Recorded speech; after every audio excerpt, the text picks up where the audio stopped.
Pues yo estoy dispuesto a llegar tan lejos como llegó el presidente Puigdemont, que simplemente se puso a disposición del pueblo de Cataluña y a través de sus representantes legítimos, democráticamente, pacíficamente, decidieron cuál era la decisión que tenía que tomarse.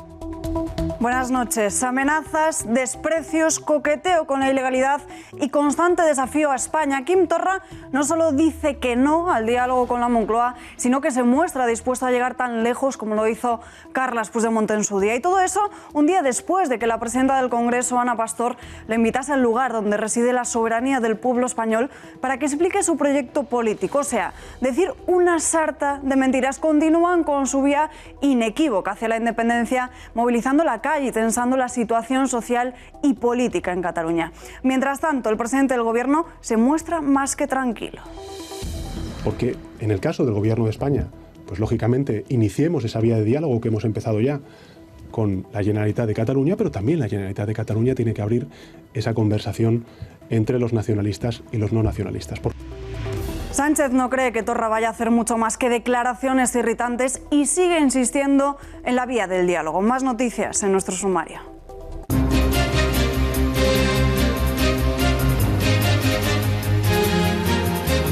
Pablo Casado jubila a Pedro Arriola. En los últimos 30 años ha sido asesor externo clave en el Partido Popular y muy ligado con sus antecesores en el cargo, con José María Aznar y Mariano Rajoy.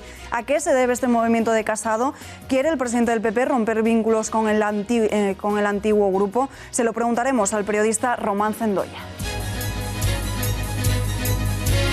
Cerca de 300 agentes de la Guardia Civil que se iban a ir de Cataluña para ocupar puestos vacantes que habían solicitado se quedan en la región. Se cancelan los traslados hasta el día 15 de octubre. El motivo que esgrime Interior se basa en garantizar la seguridad pública ante todas las movilizaciones separatistas. Desde diferentes asociaciones reclaman una compensación económica. El mismo sábado, en la localidad madrileña de Brunete, homenaje a los caídos por España y víctimas del terrorismo, un acto que el Partido Socialista intenta boicotear a través de redes sociales e incluso medios de comunicación. Nos iremos en directo hasta Brunete para hablar con su alcalde. Los socialistas de Brunete denunciamos y rechazamos públicamente que el Partido Popular utilice la institución municipal para colaborar en actos organizados por asociaciones, algunas de las cuales hacen apología a la violencia y exhiben un marcado carácter ultraderechista.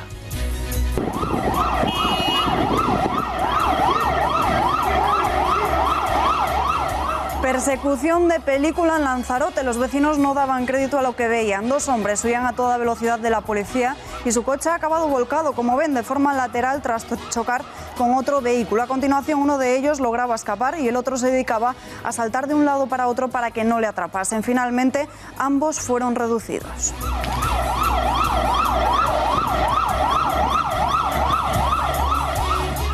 Si ayer la familia Franco pedía amparo al defensor del pueblo, hoy lo han hecho también a Pablo Casado para que frene en el Tribunal Constitucional la exhumación de Francisco Franco del Valle de los Caídos. Solicitan al PP en el Congreso y el Senado para que recurran al alto tribunal. Los populares todavía no han respondido y recordemos que la semana pasada Casado adelantaba la abstención de su grupo en este asunto. El número de ultrarricos en España se dispara desde el año 2006. Los ultrarricos, o también conocidos como ultramillonarios, son todos aquellos que tienen un patrimonio superior a los 30 millones de euros. Un grupo reducido de gente que se ha triplicado en apenas 12 años, de 200 a 579 ultrarricos en nuestro país.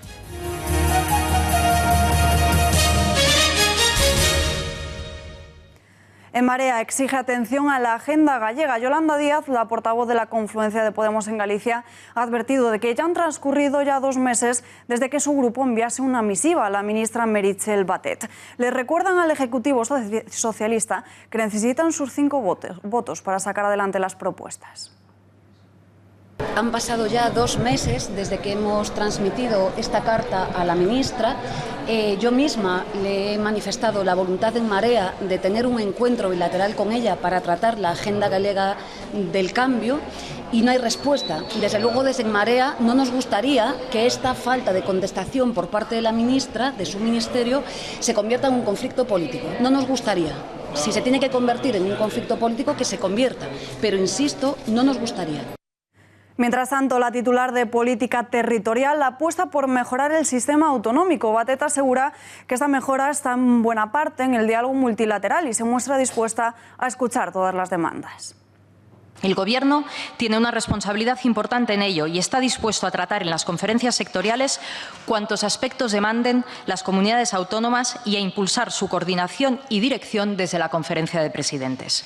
Pero cada comunidad tiene también una responsabilidad propia en el funcionamiento de las conferencias y el logro de acuerdos en las mismas. Desde luego, el Gobierno de la Generalitat tiene la capacidad y la oportunidad de plantear sus demandas y de liderar una solución general a las mismas, mejorando así el conjunto del sistema autonómico. Se tambalean los pilares del gobierno de Sánchez. Advertencia y amenaza desde Canarias al Ejecutivo. Retirarán su apoyo en el Congreso en asuntos clave como el techo de gasto y los presupuestos si elimina la hora menos en Canarias. La semana pasada veíamos cómo el Ejecutivo prometía estudiar la propuesta de la Comisión Europea de eliminar el cambio de hora que se produce 2 veces al año en los países de la UE. Dentro de este estudio también se miraría la situación de las islas e igualar el archipiélago con la península. Dirigentes de Coalición Canaria y de Nueva Canarias se han apresurado a trasladar al equipo de Pedro Sánchez esta oposición frontal a que se iguale el horario. El presidente canario, Fernando Clavijo, considera que el archipiélago en ningún caso debe tener el mismo horario que en la península. Uno de los argumentos se basa en la visibilidad, la mención diaria en todos los medios de comunicación al usar la coletilla de 1 hora menos en Canarias. Y no solo los canarios advierten al partido del Gobierno, también Ciudadanos al Partido Socialista en Andalucía. El pacto de gobierno entre ambos partidos pende de un hilo en la comunidad. Albert Rivera ha dado un ultimátum y un plazo de 48 horas a Susana Díaz para que cumpla las condiciones del pacto de legislatura. El presidente de Ciudadanos avisa a Díaz de que si no se cumplen los compromisos adquiridos por su formación, se rompe el acuerdo. La presidenta de la Junta de Andalucía acusa a Rivera de querer hacer campaña de cara a las elecciones y también contra Pablo Casado. La fecha de los próximos comicios electorales es la primavera desde 2019, pero desde hace unas semanas se baraja la posibilidad de un adelanto electoral. Yo no pierdo la esperanza de que el Partido Socialista rectifique. Creo que deben rectificar, creo que los andaluces se merecen respeto, se merecen personas de palabra. Yo quiero un presidente de Andalucía que cumpla su palabra, como Juan Marín, y no que la incumpla. Por tanto, en ese sentido, creo que vamos a intentar hasta el último minuto que el Partido Socialista rectifique, y si no lo hace, pues evaluaremos y tomaremos decisiones en ese comité. Y a partir de hoy abrimos una nueva sección en este informativo, La Lupa de Rafa Núñez Huesca. Rafa, muy buenas noches. Muy buenas noches, Alba, ¿qué tal? Bueno, hoy iniciamos esta sección hablando del gobierno socialista de Pedro Sánchez. Así es. ¿En qué ha faltado a su palabra el presidente? Bueno, pues Alba, en multitud de cosas. Yo creo que sería incluso más correcta la pregunta en qué no ha faltado a su palabra, porque ha sido tantas cosas, Alba. Mira, por ejemplo, desde el Valle de los Caídos, que dijo que iba a ser un monumento a la reconciliación, y luego pasó a ser, o pretende ser, un monumento, un cementerio civil, a la subida del IRPF, que al principio dijo que no se iba a producir y que ahora ya, quizá por presiones de Podemos, están reconociendo que las rentas más altas que ellos consideran que son de los 150.000 euros hacia arriba sí que van a verse afectadas. Por ejemplo, en el caso de la inmigración, no sé si recuerdas, Alba, cuando este verano recibieron todos los miembros del Partido Socialista y muchos de ellos del Gobierno a los inmigrantes del famoso barco Aquarius, y luego, tan solo 2 meses después, se han endurecido tremendamente las políticas anti-inmigración, hasta el punto de que 116 inmigrantes que saltaron la valla de Melilla han sido puestos a disposición de las autoridades marroquíes en una iniciativa inédita. Esto no se producía desde el año 92. Es decir, los cambios han sido absolutamente habituales, hasta el punto de que, por ejemplo, la ministra de Trabajo, Magdalena Valerio, decía que reconocía que le habían metido un gol por la escuadra cuando han aceptado un sindicato de trabajadoras sexuales. Es decir, yo creo que en estos primeros meses el Gobierno no puede estar satisfecho, al margen de la política desplegada con respecto al guerracivilismo, al franquismo, al Valle de los Caídos. No puede estar satisfechos porque están actuando casi como veletas, con continuos vaivenes. Casi no hay un aspecto, ni el económico, ni el cultural, ni el histórico, ni el de la inmigración, que no haya sufrido un vaivén del Gobierno. Incluso en asuntos tan importantes como, por ejemplo, el separatismo, Pedro Sánchez ha dado bandazos como sin rumbo. Exactamente. La inmigración es un asunto capital, la economía y el IRPF y los impuestos también lo son, pero hay uno de todos, un asunto que destaca sobre todos los demás porque pone en juego incluso la propia continuidad de la nación, y es el separatismo catalán. En esto, al menos, sí que deberían tener las cosas claras, pero es que tampoco. El juez Llarena ha sido denunciado por Carles Puigdemont, por el expresidente de la Generalitat que se ha fugado, que es un prófugo de la justicia, y en un primer momento el gobierno renunció a ofrecerle los servicios legales del Estado para defenderle. Luego han reculado una vez más, un vaivén, que es para bien, pero han ido modulando también su opinión con respecto a la defensa de Llarena. Pero es que antes incluso de que Pedro Sánchez fuera investido presidente del gobierno, el propio Pedro Sánchez se refería a Quim Torra como el Le Pen español, como un racista y como un xenófobo. Son palabras que son literales. Se refirió a él como un racista y como un xenófobo. Ha sido entrar en el Palacio de la Moncloa y lo que ha hecho Pedro Sánchez ha sido tender la mano e intentar dialogar con el Le Pen español, con el racista y con el xenófobo, incluso invitarle al Palacio de la Moncloa y aguantar todo tipo de bravatas, de improperios y de amenazas por parte de la Generalitat de Cataluña. De manera que incluso también en asunto catalán los vaivenes del gobierno son lo habitual. ¿Crees que se terminarán esos vaivenes? Pues a juzgar por la minoría parlamentaria de la que iba a decir que disfruta el gobierno, que padece el gobierno, por mejor decir, no creo que mantengan un rumbo fijo y contundente en ningún momento. ¿Por qué? Porque dependen de las presiones del separatismo, de Esquerra Republicana y del PDeCAT, del populismo, de Podemos, de pequeños partidos nacionalistas como por ejemplo el PNV. Si alguna vez el Partido Socialista ha tenido alguna idea clara, que no es muy habitual, es muy posible que acabe virando de rumbo de nuevo por presiones de otros grupos parlamentarios. Hay que recordar, una vez más, que de 350 diputados, Alba, solo 84 son socialistas y con esto están intentando gobernar malamente. Pues Rafa Núñez Huesca, muchísimas gracias por toda esta pincelada sobre el gobierno socialista, pero no te marches muy lejos porque en unos minutos miramos hacia Cataluña. Y seguimos viendo más movimientos dentro del Partido Popular desde que Pablo Casado ocupara la presidencia de la formación. El dirigente prescinde de Arriola, el sociólogo de cabecera de sus anteriores en el cargo, de José María Aznar y de Mariano Rajoy. Arriola era asesor demoscópico del PP desde los años 90. No tenía cargo orgánico y facturaba directamente al partido por sus informes de asesoría. En la cúpula de Génova 13 niegan que exista tal ruptura, pero reconocen que se están estudiando cambios. Según ha podido confirmar esta casa, el fin está siendo negociado por ambas partes. Tiempo de entrar en profundidad y para ello hablamos con el periodista Román Cendoya. Le saludamos ya. Román, muy buenas noches. Hola, buenas noches. Que Casado ya no cuente con Arriola es síntoma de que quiere romper con ataduras del pasado.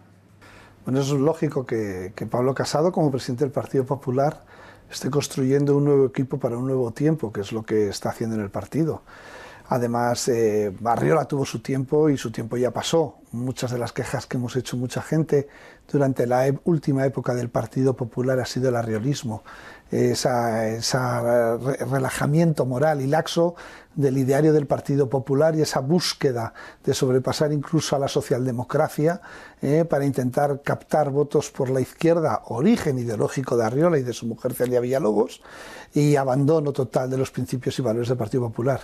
Yo creo que Pablo Casado acierta plenamente, primero, estructurando un equipo moderno en unos tiempos de la era digital, en redes sociales son importantes, y bueno, que en las que Pedro Arriola pues estaba peor que un pulpo en un garaje. Yo creo que es un acierto muy grande el que tiene Pablo Casado con esta salida del equipo estratégico del partido.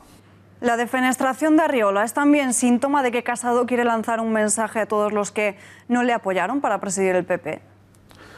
No, porque yo creo que está siendo muy generoso. Yo creo que lo que está lanzando es un mensaje de recuperación de principios, de nuevo partido, de nuevos equipos, que es lo que tiene que hacer. Es decir, lo que no puede ser es que haya un nuevo presidente del Partido Popular para tener un viejo Partido Popular. El viejo Partido Popular, con Rajoy a la cabeza, asesorado por Arriola y por su gente que apoyaba a Soraya Sáez de Santamaría, ya sabemos a qué ha llevado al Partido Popular, a dejar a Pedro Sánchez en el gobierno, ¿no? Y precisamente por ese error estratégico del partido y por esa política errónea, Pablo Casado es el presidente elegido por las bases con toda la legitimidad y apoyado mayoritariamente por los compromisarios elegidos por los militantes. Lo que Pablo Casado tiene que responder, y lo está haciendo, es al discurso ilusionante que hizo en el Congreso de las primarias el sábado, en la recuperación de los 5 pilares que ya anunció durante toda la campaña del Congreso del Partido Popular, y lo que tiene que hacer es precisamente responder a ello, y yo creo que lo está haciendo bastante bien, porque con el poco tiempo que lleva se están notando los cambios en el Partido Popular, como se están notando en las encuestas, la recuperación de voto. Sin embargo, Román, en los últimos días Casado ha reivindicado el legado de Rajoy. Es un contrasentido no contar con Arriola, pero elogiar al expresidente. No, yo sí creo que es un error. Yo sí creo que es un error el intentar mantener la herencia del rajoísmo. Es decir, yo creo que Pablo Casado debería estar muy agradecido a Mariano Rajoy de haberlo hecho como lo ha hecho tan mal, y de haber dimitido como ha dimitido, que Mariano Rajoy de verdad, de heredero y de sucesor, al que nos ha dejado no es a Pablo Casado, nos ha dejado a Pedro Sánchez, y eso es una cosa imperdonable que yo creo que todos los españoles estamos sufriendo en estos días, ¿no? Yo creo que el ofrecimiento de un despacho y de que siga ahí Mariano Rajoy es un error que ha cometido Pablo Casado, es un error, bueno, de buena voluntad, porque Pablo Casado lo que le caracteriza es ser buena persona, ser generoso e intentar que no haya enfados, sino contar con todos, ¿no? Pero yo creo que ese tipo de personas no caben hoy en el proyecto del Partido Popular. Se asume la herencia, porque además Pablo Casado y Mariano Rajoy van a tener un futuro, si siguen juntos, muy complicado, porque tienen que venir el juicio de la Gürtel II, el juicio de los papeles de Bárcenas con la reforma del edificio de Génova, en el que el presidente era Mariano Rajoy y entonces el tesorero era Bárcenas, donde se ha comprobado que existía ciertamente esa caja B, y yo creo que Pablo Casado, que no tiene nada que ver con esa época, lo mejor que puede hacer es poner distancia para que nadie le pueda acusar de ser un continuista o un heredero de las peores prácticas y más lamentables que ha tenido el Partido Popular a lo largo de su historia. Por lo tanto, bueno, todo el mundo, el que hace, tiene derecho a equivocarse, pero creo que la línea general de Pablo está siendo positiva. Y ya por último, Román, desde que Casado llegara a la presidencia, ¿cuáles han sido sus mayores aciertos y sus mayores errores?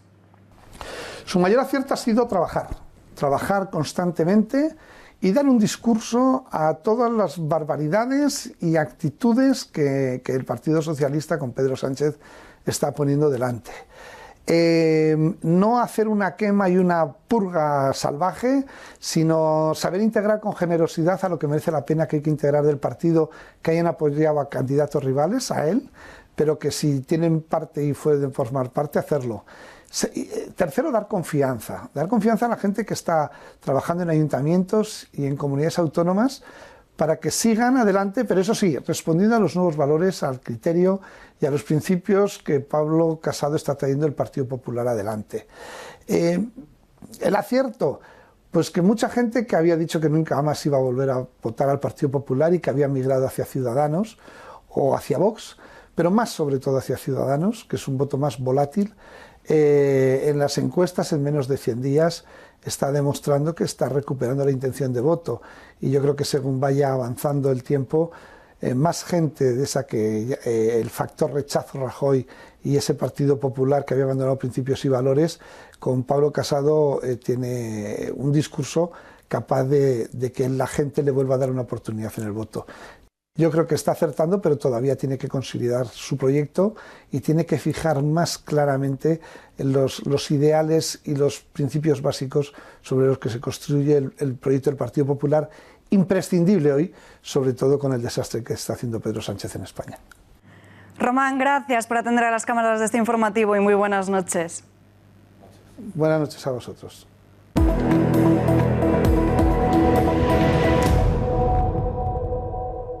I vostè no té les claus de les presons per obrir-les, o sí que les té, en el moment en què les sentències siguin condemnatòries? Insisteixo, depèn de la nostra força, depèn de la coordinació que hàgim sigut capaços de mantenir, depèn de la circumstància excepcional, depèn de que el Parlament de Catalunya decideixi què vol fer. Jo li plantejaré una opció al Parlament de Catalunya. Lo acaban de escuchar. Quim Torra no niega tener en mente abrir las puertas de las cárceles para permitir que salgan los golpistas encarcelados. Aseguraba que lo consultaría en el Parlamento, pero atención a cómo hablaba de minutos después. Ha echado balones fuera, negándolo todo y señalando que se trataba de un escenario propuesto por la entrevista. No he dicho lo que usted ahora me ha dicho. Yo creo que si se refiere a la entrevista que he tenido con la señora Terribas, ella me iba poniendo diferentes escenarios y los escenarios los ha puesto la señora Terribas, no los he puesto yo. En nuestra redacción de informativos, María Matos, ¿qué más ha dicho Quim Torra? Cuéntanos. Pues ayer por la noche, por ejemplo, tenía una conferencia en el Teatro Nacional de Cataluña donde fijaba una nueva hoja de ruta independentista con un punto de partida muy claro. Según él, seguir el mandato de las urnas ilegales que pusieron el 1 de octubre. El presidente de la Generalitat fijaba tan solo una única vía de negociación: pedir la libertad de los presos encarcelados, de los políticos encarcelados, y también pactar un nuevo referéndum vinculante. Hemos ofrecido siempre, ofrecemos hoy y lo haremos en el futuro una y otra vez, diálogo y negociación, por si se quieren parar los abusos y las arbitrariedades, por si se quiere liberar a los presos políticos y aceptar el retorno de los exiliados. Aquesta proposta que faig avui al poble de Catalunya té una divisa molt senzilla: o llibertat o llibertat. Y esta mañana, desde Waterloo, a donde ha viajado para reunirse con Puigdemont y fijar y diseñar nuevas estrategias de partido, pues se ha atrevido incluso a dar un paso más allá. Se ha atrevido a decir que irá tan lejos como lo fue Carles Puigdemont, como el anterior presidente, que recordamos que está fugado de la justicia española por delitos tan graves como malversación o rebelión. Pues yo estoy dispuesto a llegar tan lejos como llegó el presidente Puigdemont, que simplemente se puso a disposición del pueblo de Cataluña y a través de sus representantes legítimos, democràticamente, pacíficamente, decidieron cuál era la decisión que tenia que tomarse. No pot ser que estiguem en un procés de diàleg i de negociació i que el que primer es posi sobre la taula és que alerta perquè podríem aplicar l'article 155. Así que, como acabamos de escuchar, su discurso tan solo se resume en amenazas y poco respeto a las instituciones y a la ley. María Matos, gracias y buenas noches. Buenas noches. Y el presidente del Gobierno ya ha respondido a estas palabras de Quim Torra. Continúa en su luna de miel con los separatistas. El presidente del Gobierno, Pedro Sánchez, opta por el diálogo y dice que lo que está en juego en Cataluña es la convivencia y no la independencia. Lo he dicho en muchas ocasiones y lo vuelvo a decir. Hoy en Cataluña no está en juego la independencia, está en juego la convivencia. Y tenemos que hacer todos un ejercicio de mayor responsabilidad y de menos gesticulación. Y eso pasa porque en el caso del Gobierno de España, pues lógicamente iniciemos esa vía de diálogo que hemos empezado ya con la Generalitat de Cataluña, pero también la Generalitat de Cataluña tiene que abrir esa conversación entre los nacionalistas y los no nacionalistas. Calendario movidito en las próximas semanas en Cataluña. El separatismo está llamando a la movilización, pero también podremos defender la unidad de todos los españoles este mismo sábado, 9 de septiembre, en Barcelona. Editorial con Rafa Núñez Huesca.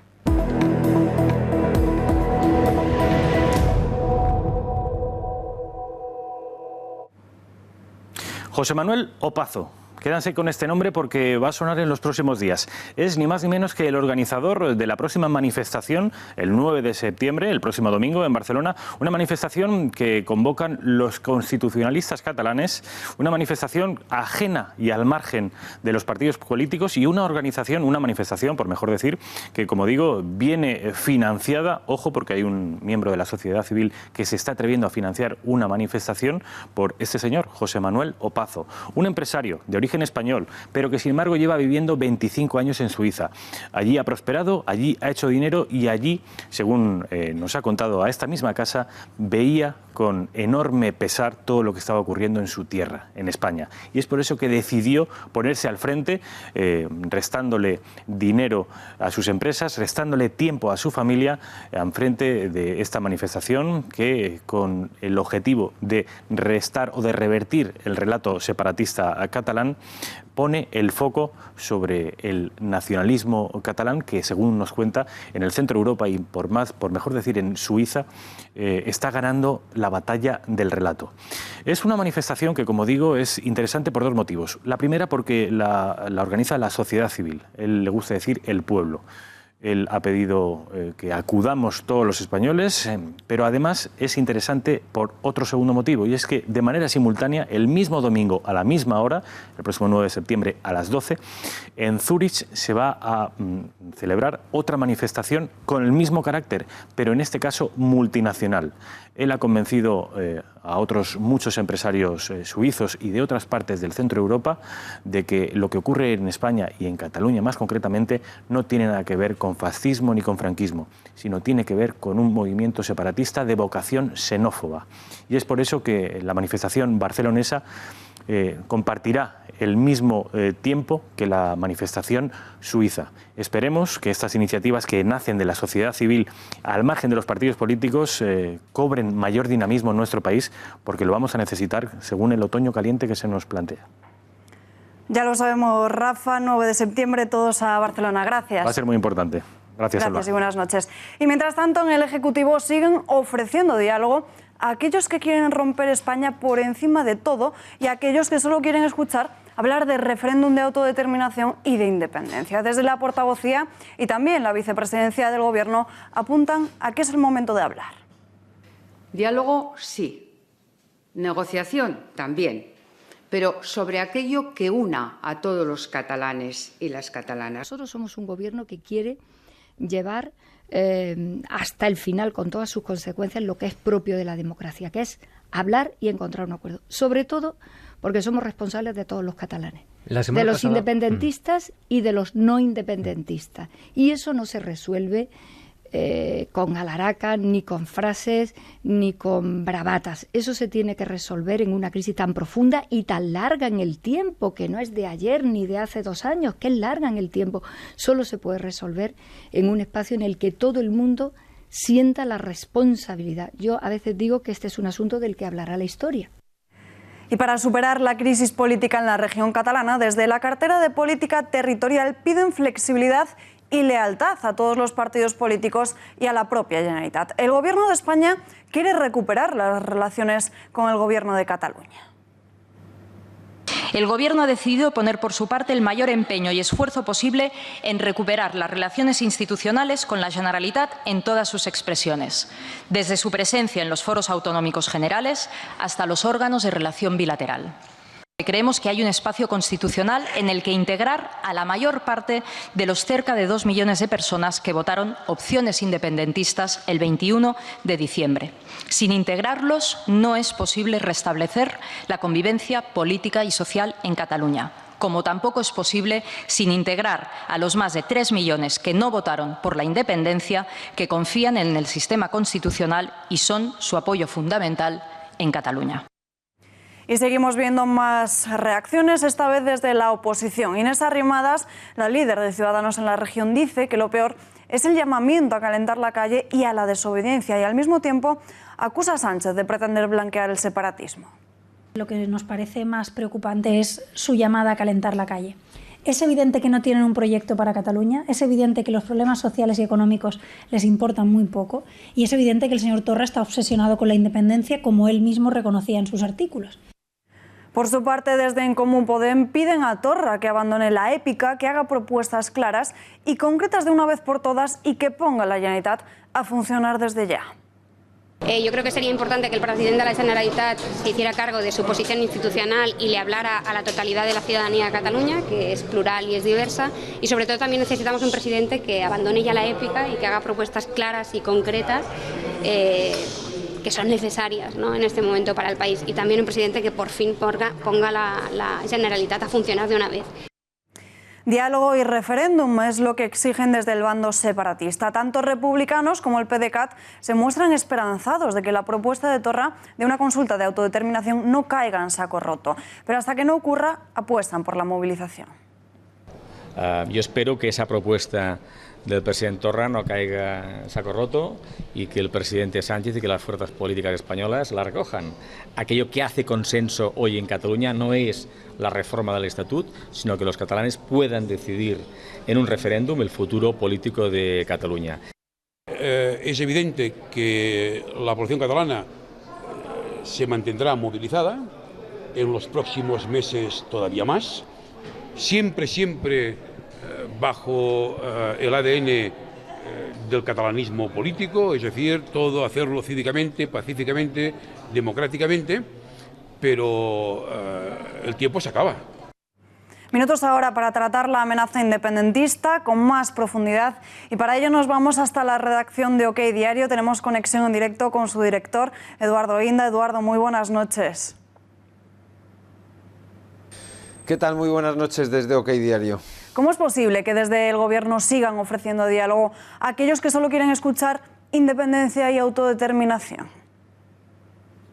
Bueno, no solo eso, sino que están ofreciendo diálogo a quienes han dado un golpe de Estado y están amenazando con dar otro, con tomar las calles de Barcelona de manera permanente, la Diagonal, con tomar el aeropuerto de Barcelona, con tomar el puerto y con declarar la República inmediatamente. Y no solo con eso, sino que, tal y como contábamos nosotros el pasado fin de semana, con poner en libertad a los presos que están en las cárceles de Cataluña y que dieron un golpe de Estado, y que el señor Torra ya ha dicho que si la sentencia es condenatoria, que lo va a ser, pues los pondrá de patitas en la calle. En fin, eso es un nuevo golpe de Estado, incluso 2 o 3 grados mayor que el que se dio hace exactamente un año. ¿Deberíamos estar más preocupados por las palabras de Sánchez de referéndum de autogobierno que por los movimientos de los separatistas? Bueno, yo creo que hay que estar preocupado por las dos cosas. El señor Sánchez es rehén de los votos que le auparon a la presidencia, entre los cuales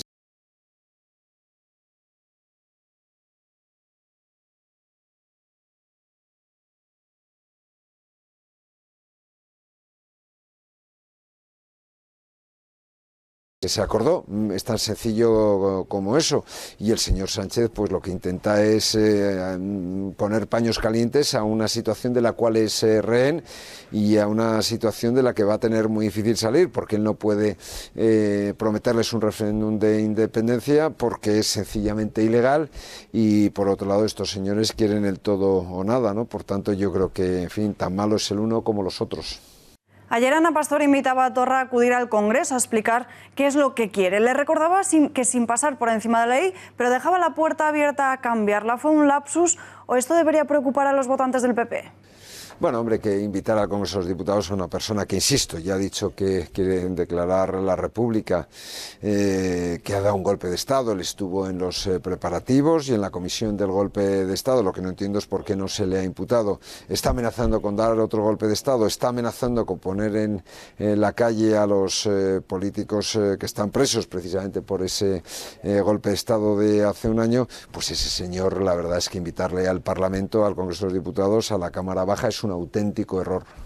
Torra se ha mostrado dispuesto a llegar tan lejos como lo hizo Puigdemont en su día. Se espera un otoño caliente, es decir, una nueva declaración unilateral de independencia. ¿O esto responde a mucho ruido pero pocas nueces? Yo creo que aquí o va a haber referéndum o va a haber declaración unilateral de independencia, eso que se llama DUI, que en fin, que suena muy raro, y bueno, pues lo que tiene que hacer el señor Sánchez, si esto se pone mal, es proclamar otro 155, aprobar otro 155, y él ha dicho Ciudadanos, le ha dicho el Partido Popular que cuente con su apoyo y aplicarlo hasta el final. El error fue no haber mantenido el 155 durante un año, 2 años o el tiempo que hubiera hecho falta. El 155 que se aplicó el año pasado pues fue un 155, en fin, de pitiminí, un 155 de la señorita Pepis, un 155 absolutamente ridículo, y en fin, para ese viaje no hacían falta semejantes alforjas. Eduardo Inda, un placer tenerle en este informativo y muy buenas noches. Muy buenas noches a todos desde OK Diario. Por unanimidad, el Tribunal Supremo ha rechazado que los separatistas tengan un tribunal a la carta. Deniega apartar a los 5 jueces que integran el tribunal que juzgará el procés. La denominada Sala del 61 no ha admitido a trámite las peticiones de recusación que formularon 3 de los procesados que se encuentran en rebeldía: Carles Puigdemont, Luis Puig y Clara Ponsatí. Al mismo tiempo, ha desestimado las planteadas por 8 de los procesados que se encuentran en prisión preventiva, entre ellos Oriol Junqueras. Los separatistas alegaban que 4 de los magistrados no eran imparciales para resolver el caso porque ya habían participado en la decisión de admitir a trámite la querella de la Fiscalía. En otro de los casos, el argumento era que la ideología del juez impedía su neutralidad. Lo conocíamos a última hora de la tarde de ayer. Xavier Domènech abandona la dirección de Catalunya en Comú, la Secretaría General, y también su escaño en el Parlamento de la región. El motivo de tomar esta decisión viene condicionado tras 3 años de intenso agotamiento político y también para poder dedicar más tiempo a su familia. Ada Colau, la alcaldesa de Barcelona y coordinadora general del partido, ha negado esta mañana que las luchas internas de la formación hayan sido lo que ha hecho que Domènech se retire, pero también ha reconocido que se le ha exprimido demasiado, sobrecargándole de responsabilidades. Le habíamos pedido demasiado a Xavi, en ese sentido pues me sabe muy mal, y creo que tenemos que una vez que esto ha pasado pues hay que aprender de esta experiencia y hay que mejorar y hay que conseguir repartir más las cargas políticas. Hay mucha gente muy buena en todos los espacios políticos y tiene que ser posible, ¿no?, que mucha más gente distribuya responsabilidades y que una sola persona no tenga que asumir tantas cargas como ha asumido Xavi. Gran revuelo mediático en las redes sociales a causa de un tapón amarillo. Durante estos últimos días se ha viralizado el mensaje de que la empresa de agua embotellada Fonbella había puesto tapones amarillos en los envases para solidarizarse con los separatistas encarcelados. Fonbella ha tenido que ir respondiendo uno a uno esos bulos de Twitter y ha asegurado que pertenece a una campaña en la que cuentan con varios colores y todos ellos diferentes, entre ellos el azul, rojo y el verde. Escándalo. La empresa Agua de Fonbella saca una botella en Gerona con tapón amarillo para solidarizarse con los separratas indeperratas. En mi casa no entra ya. Cerca de 300 agentes de la Guardia Civil que se iban a ir de Cataluña para ocupar puestos vacantes que ya habían solicitado han tenido que dejar sus maletas donde estaban. Se cancelan los traslados hasta el 15 de octubre. Ayer martes recibían la orden en la que se argumentaba necesidades y exigencias inherentes a garantizar la seguridad pública en este trimestre de año. Desde Interior señalan que es obligación de las fuerzas y cuerpos de seguridad del Estado garantizar la seguridad ciudadana y que estas medidas son habituales para lograr ese objetivo. Todo ello se debe a la oleada de violencia y manifestaciones que habrá en Cataluña durante las próximas semanas. ¡Visca Cataluña! ¡Visca Cataluña! Cambiamos de asunto y nos vamos hasta la localidad madrileña de Brunete. Y es que el Partido Socialista intenta boicotear un acto homenaje a los caídos por España y víctimas del terrorismo. Polémica en Brunete. El PSOE de Madrid quiere vetar un acto organizado por asociaciones moteras en homenaje a los caídos por España. El grupo motero, compuesto por miembros de las fuerzas y cuerpos de seguridad del Estado, homenajeará a los caídos por España y a las víctimas del terrorismo el próximo sábado 8 de septiembre. El acto cuenta con la colaboración del ayuntamiento dirigido por el alcalde popular Borja Gutiérrez.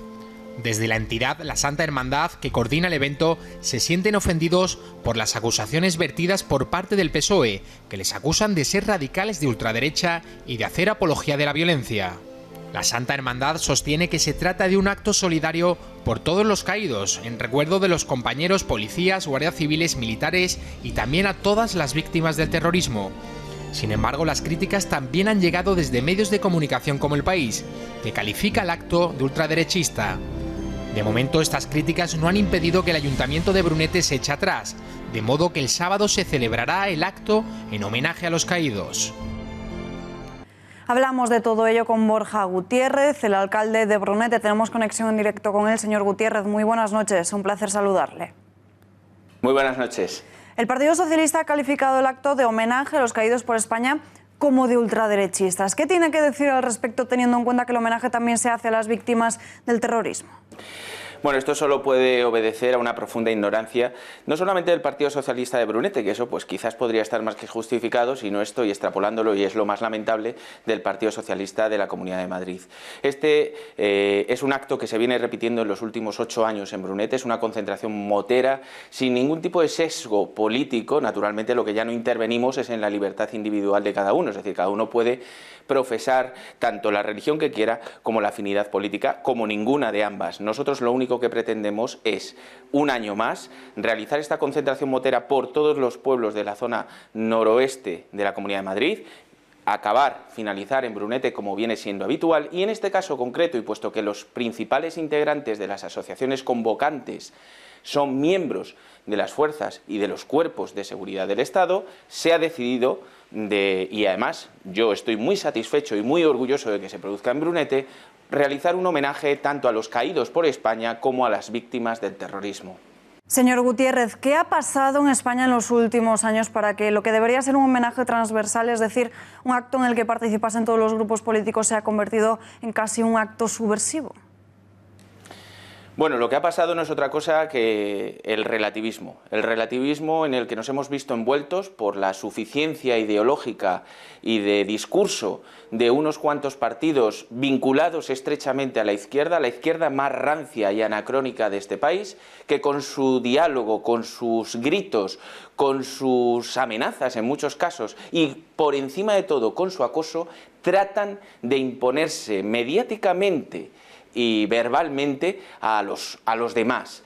Bueno, pues en nuestro caso no nos van a engañar, ese relativismo con nosotros no funciona. Nosotros estamos muy orgullosos del país en el que vivimos, de los orígenes de España y de la historia de nuestro país. Y estamos mucho más orgullosos de que un grupo importante, numeroso, muy numeroso, de asociaciones vinculadas a las fuerzas y de los cuerpos los cuerpos de seguridad hayan decidido elegir Brunete para realizar un homenaje a todos los caídos por España a lo largo de los tiempos. Y por tanto no puedo decir otra cosa que hasta que no consigamos erradicar el relativismo moral que impera en estos momentos en España, será muy difícil que volvamos a recuperar la senda del éxito. ¿Ha barajado en algún momento la posibilidad de cancelar el evento? ¿Teme por la seguridad en el acto del próximo sábado? Naturalmente no he barajado en ningún momento cancelar un evento que, como digo, se repite a lo largo de los años y ya van 8 previamente a las fiestas patronales de nuestro municipio, y por supuesto que no temo la seguridad. Evidentemente 3 o 4 que gritan más y que con su verbo y con su amenaza y con su acoso tratan de imponer mediáticamente a los demás el miedo con el propósito único y exclusivo de liderar una España dividida y partida, no es lo que quiere el resto de la sociedad. Y como sé que no es lo que quiere el resto de la sociedad, ni lo que quiere Brunete, que es un pueblo tranquilo, que mira el futuro con prosperidad y sobre todo con armonía y hermandad, no temo en ningún momento por la seguridad y por tanto no cabe en ningún momento la posibilidad de cancelar el evento. Señor Gutiérrez, muchísimas gracias y buenas noches. Buenas noches. Y acaba de llegarnos ahora mismo, hace apenas unos minutos, una nota de prensa que ha enviado la propia organización de ese acto que se va a celebrar este mismo sábado en la localidad madrileña de Brunete. La organización dice lo siguiente, que la mayoría de asociaciones y clubs motoristas que participan en la organización de dicho acto están mayoritariamente compuestas por miembros en activo y retirados de los cuerpos y fuerzas de seguridad del Estado, fuerzas armadas y civiles estrechamente unidos a ellas, así como la Asociación de Cuerpos y Fuerzas de Seguridad Víctimas del Terrorismo y víctimas en general, incluidas las heridas. Por tanto, y como no podría ser de otra forma, profesan un escrupuloso respeto por la ley, comenzando por su propio ejemplo. Prosigue que ninguna de las organizaciones que se integran en esta actividad tienen connotación política alguna y que por consiguiente las personas que forman parte de ellas lo hacen al margen de cualquier ideología, aparte de la ideología propia que cada persona como individuo libremente pueda tener. Esta nota de prensa se continúa, prosigue diciendo que todas las asociaciones y clubs que forman parte de este evento y también en su calidad de aficionados al mundo de la moto condenan cualquier acto de violencia y en todos los acontecimientos en los que participan y por tanto Dicen en nuestro deseo de hacer constar que el excelentísimo Ayuntamiento de Brunete no ha desembolsado ni un solo céntimo de euro para este evento y todo el coste recae sobre los organizadores del mismo. Se aporta, sin embargo, el espacio para poder realizarlo. Más asuntos. 3 futbolistas del equipo de Arandina, de Segunda División B, fueron detenidos hace 8 meses por presuntos delitos de abusos sexuales a una joven de 15 años. Ahora, las últimas pruebas podrían demostrar su inocencia y no encuentran modo alguno de rehacer sus vidas. Es la falsa manada de la Arandina. A Víctor Rodríguez, Carlos Cuadrado y Raúl Calvo les cambió la vida el 11 de diciembre de 2017 cuando eran detenidos por presuntos abusos sexuales a una menor de 15 años. La opinión pública bautizó a estos 3 jugadores de fútbol como la manada arandina por la semejanza con los acusados del caso de San Fermín. Tras un ingreso en prisión provisional de 3 meses y su posterior puesta en libertad ante el escarnio público, la policía científica puede tener la llave que probaría su inocencia. Las últimas pruebas no confirman que exista resto biológico alguno de la menor que denunció ser agredida. En una veintena de estudios se constata la presencia de material genético de una mujer distinta de la denunciante en el número 40 de la calle San Francisco de Aranda de Duero, Burgos, donde vivían todos ellos. Es decir, no habría nada de la menor, ni tampoco en su ropa interior. Este último dato de la investigación acerca a los 3 futbolistas a su absolución, pero su reputación ya ha sido destruida. Ningún equipo quiere a Rodríguez, Cuadrado y Calvo por el miedo a la condena de Telediario. 2 de ellos lograron fichar por el Almazán de Tercera División, pero su nuevo trabajo les duró solo unos días y fueron despedidos por las presiones externas.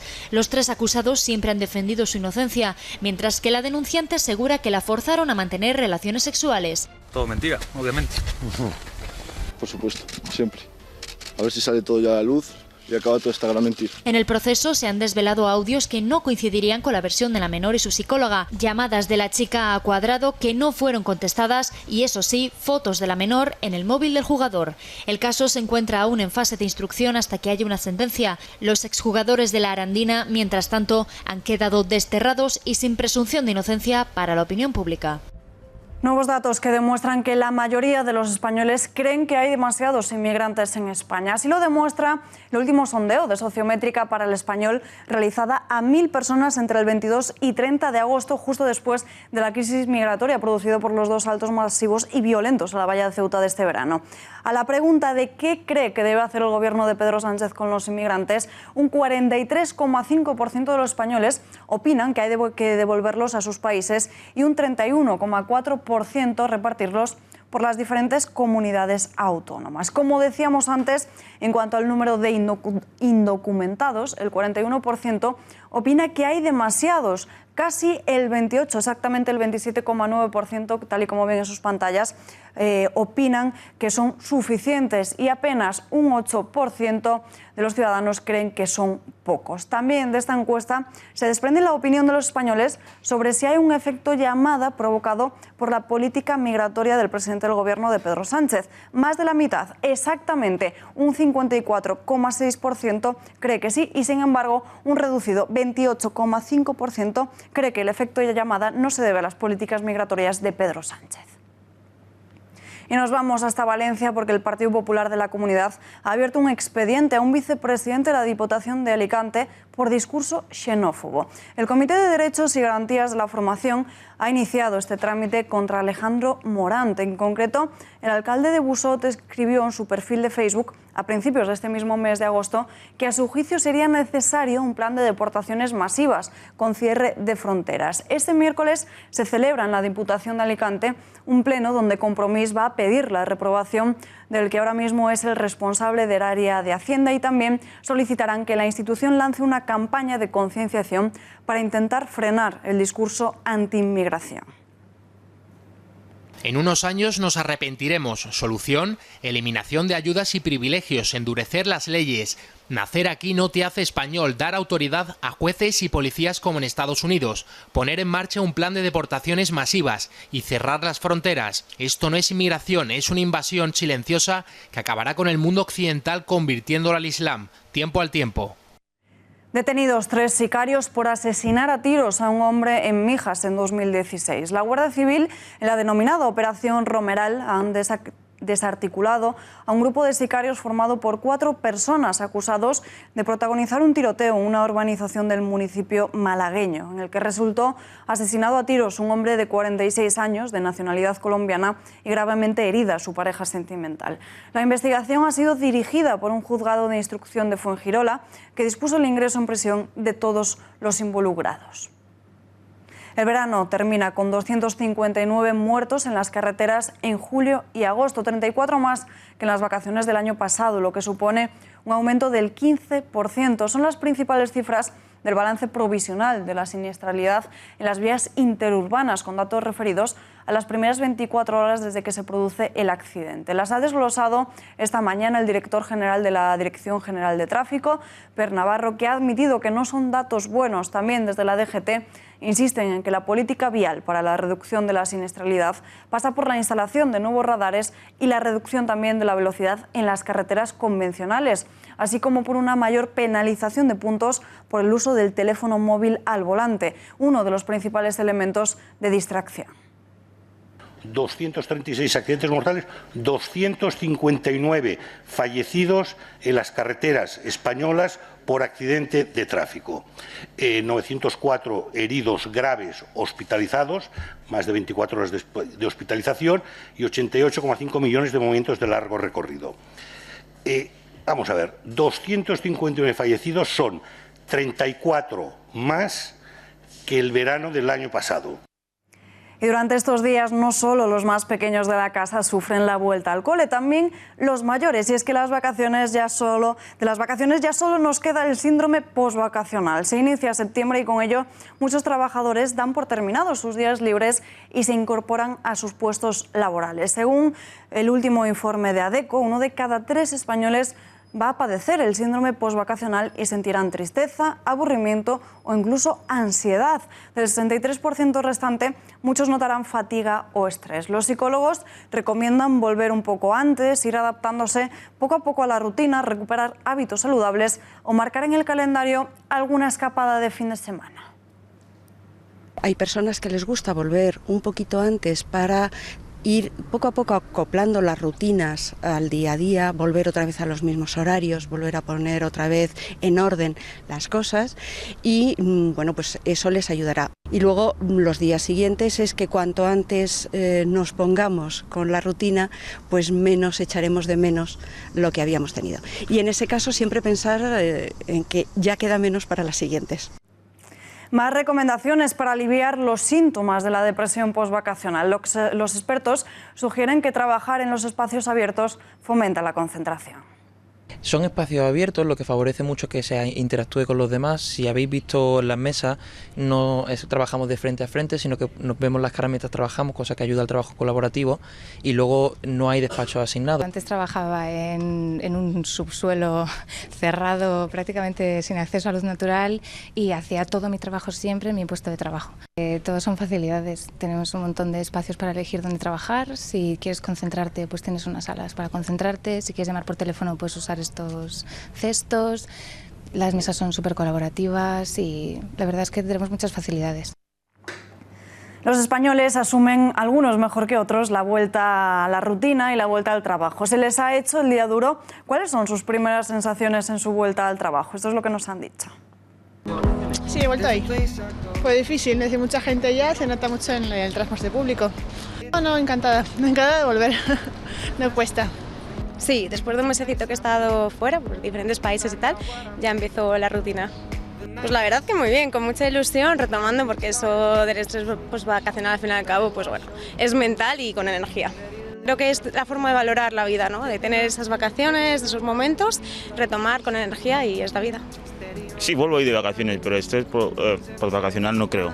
Estoy un poco cansado, pero a la vez estoy un poco emocionado por la vuelta de las vacaciones.